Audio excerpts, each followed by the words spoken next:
Je m'appelle Frédéric Dissler, je suis maître de conférences associé à l'IAE Metz et j'interviens plus particulièrement dans la filière immobilier donc de l'IAE. En management de l'immobilier, en méthodologie, et puis un mot un peu barbare en épistémologie, notamment.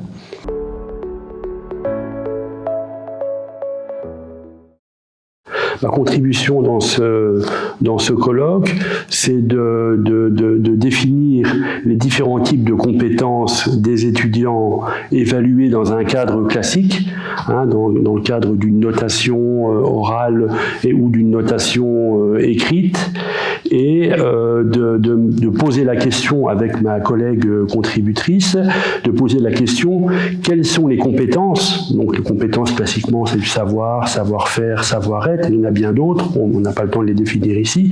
Quelles sont les compétences, comme on dit d'une manière un petit peu difficile à dire, extracurriculaires, c'est-à-dire quelles sont les compétences acquises dans un autre champ, dans le champ associatif, dans le champ professionnel, dans le champ des associations humanitaires et autres, quelles sont les autres compétences qui peuvent être effectivement identifiées, définies et intégrées dans l'évaluation de l'étudiant, parce qu'un étudiant n'a pas que des compétences académiques, il a bien d'autres compétences. Et donc c'est cette question-là qu'on pose, c'est cette problématique-là qu'on pose, et on a élaboré un certain nombre de pistes de recherche pour tenter d'y répondre. Ce ne sont que pistes de recherche. Pour l'instant, on essaye de comprendre un petit peu comment tout cela peut se mettre en forme pour effectivement mettre en place une évaluation.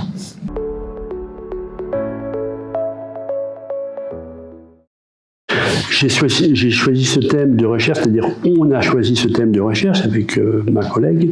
On a choisi parce que d'une part, on est des enseignants, donc on a affaire à des étudiants, et en tant qu'enseignant, on fait passer des savoirs, mais des savoir-faire aussi, puisque l'étudiant, l'enseignant, c'est un modèle, c'est aussi un modèle de référence, un modèle de comportement, etc. Donc on essaye de faire passer, on fait passer des contenus de savoir académiques, des modèles de comportement, et donc en tant qu'enseignant, on est préoccupé, on doit tous être préoccupés par la pédagogie, par l'innovation pédagogique. Innover en pédagogie, c'est, on pourrait dire, répondre aux multiples demandes des étudiants qui évoluent sans cesse dans le temps. Et donc, face à cette évolution, on met en place des modes d'innovation comme des mises en situation, des mises en pratique, l'utilisation assez massive d'outils digitaux, les enseignements distanciels, présentiels, etc. Et on peut encore en imaginer un certain nombre. Donc, il s'agit de répondre aux multiples demandes des étudiants, notamment. C'est la raison pour laquelle on s'est intéressé à cette thématique.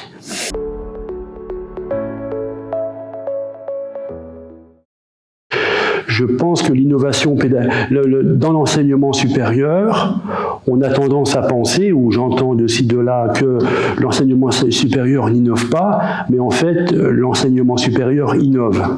Innove même beaucoup.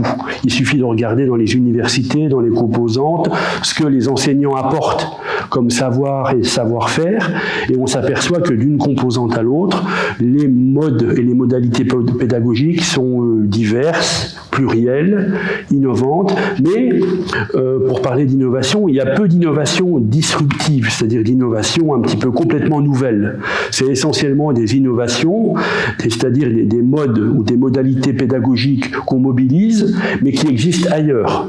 Donc c'est tout simplement, comme on dit vulgairement un petit peu, ou un peu techniquement, de l'innovation incrémentale. C'est-à-dire qu'on va chercher ce qui existe ailleurs dans nos modalités pédagogiques pour effectivement améliorer l'efficacité, l'efficience de l'enseignement et de l'encadrement des étudiants et de leur accompagnement.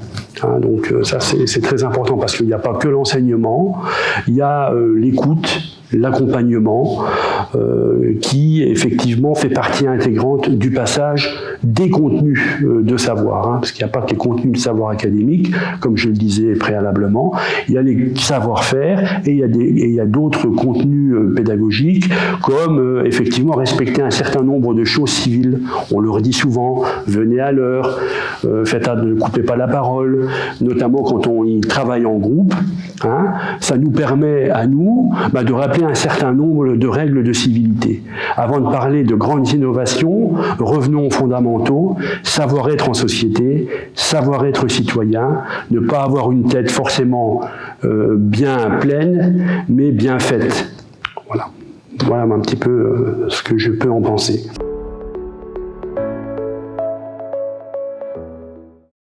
Je trouve que ce colloque est riche d'enseignements parce que tout simplement il y a des regards croisés, il y a des points de vue différents, on en retire nous-mêmes un certain nombre d'enseignements qu'on va tenter effectivement d'une part de digérer et d'appliquer dans nos pratiques au quotidien. Donc je souhaite vivement que ce type de manifestation soit renouvelé régulièrement pour se renouveler régulièrement nous-mêmes, pour innover en formation. Merci beaucoup.